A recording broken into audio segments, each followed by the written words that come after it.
Ukraine is pressuring the European Union to bar Russian tourists from entering the bloc. But not everybody in the EU agrees. It's been met with varying responses, with some European Union countries agreeing while the others resist. Already, some EU countries like Finland, which border Russia, are barring Russian visa applications or simply limiting visas issued by their own services. But so far at least, there is no EU-wide ban of Russian tourists. The issue will be discussed later this month at the EU foreign ministers meeting that's going to happen in Prague. The 27-nation bloc will weigh whether to come up with a unified position on short-term visas for ordinary Russian tourists. On Crux Decode, what is the logic of barring Russian tourists? Why do some European countries want to go for such a harsh measure? And why do others believe that this could end up being counterproductive? That is, helping Putin instead of hurting him.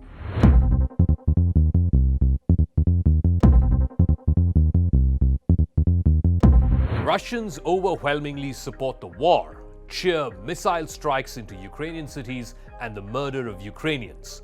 Let Russian tourists enjoy Russia then. That's what the Ukrainian Foreign Minister Dmitry Kuleba said very recently. Ukrainian President Vladimir Zelensky has also demanded that the West shut its borders to Russian tourists. In fact, he told the Washington Post that they should live in their own world until they change their philosophy. A furious Kremlin has reacted by calling Kiev's appeal irrational. It's also pledged to retaliate.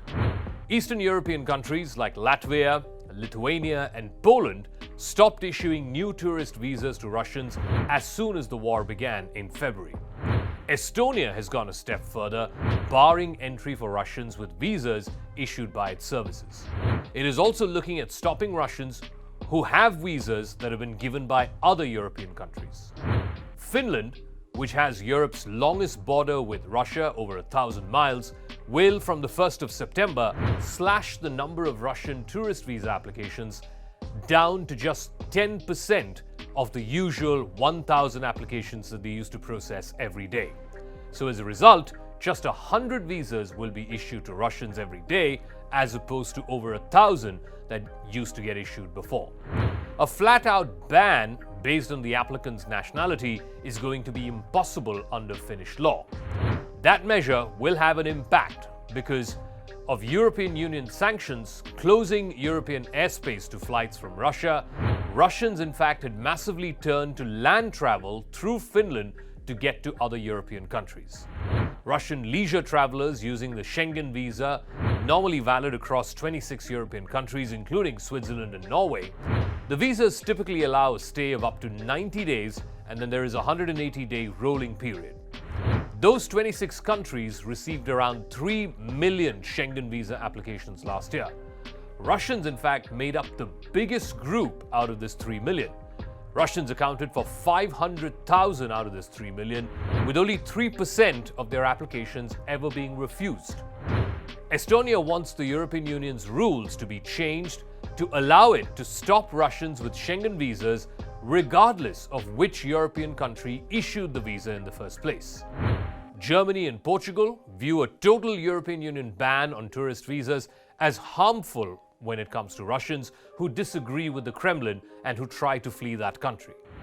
Back in February, the EU had restricted visas in certain categories for Russians who are linked with the Kremlin, including for officials, diplomatic passport holders, and company bosses. The tourist visas, though, were still permitted. Greece and Sweden have yet to take a public position on this issue. Denmark says it wants to see Europe-wide consensus. The European Commission has acknowledged that discussions are underway to see whether a coordinated approach can be reached. It has emphasized the need for humanitarian access for Russian dissidents. It's also said that visa applications should be assessed individually and there shouldn't be any kind of a blanket rule. EU Home Affairs Commissioner Jelva Johansson is to visit Finland soon, as well as Latvia. She's going to be going there in early September, and discussions will ensue with the authorities in both those countries. But many political commentators are arguing that banning Russian tourists and banning Russian visas in toto is a step in the wrong direction. If the horrors of war can eradicate or undermine European values, then it's going to have the opposite effect. It's actually going to help Putin and not hurt him. The more ordinary Russians are targeted by ill-thought-out European sanctions or moves like a visa ban, the more Putin is winning. Now, first of all, to enact such a ban would be inherently illiberal. Every call for applying collective punishment to the Russian people for the acts of Putin and his government, it fails to make the distinction between the Russian government on the one side and the Russian people on the other. It is as bad an idea as Donald Trump's demagogic call for a Muslim ban. It's as bad as what the Hungarian Prime Minister Viktor Orban advocated for many years, a complete bar on refugees from Europe. It's a bit like holding the people of Iraq and Syria responsible for the horrors of ISIS. It would only further punish those who are forced to flee their homes because of hunger, war, or despotism.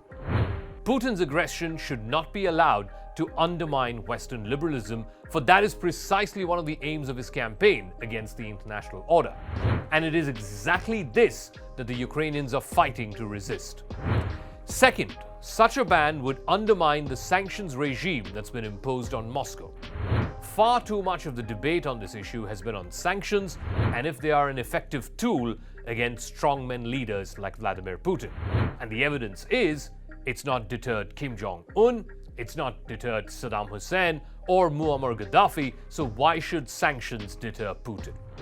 There is an inherent misconception in the West that sanctions are an instrument of regime change. What is important to understand is that sanctions are a way to weaken state capacity.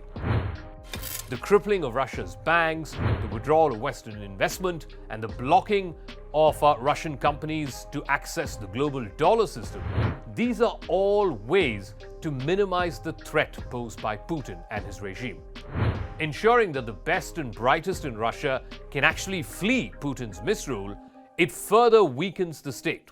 And by putting a bar on that, Europe may be actually weakening an already weak hand. And finally, such a ban, a country-wide ban against Russians traveling into Europe, would play right into Putin's propaganda. The Kremlin has spent the last decade tightening its grip over the country's media environment, and the final bastions of liberal and opposition criticism were completely trounced or forced into exile. There are now likely thousands of Russian soldiers who have died on Ukraine's battlefields who have not known any other national leader other than Putin. This gives Putin a chance to characterize Europe's moves as one against the Russian people, and he being the only leader who can unite Russians of all hues and stripes to take on the West, which is out to destroy Russia. Strongmen leaders need a victim card to rally their populations.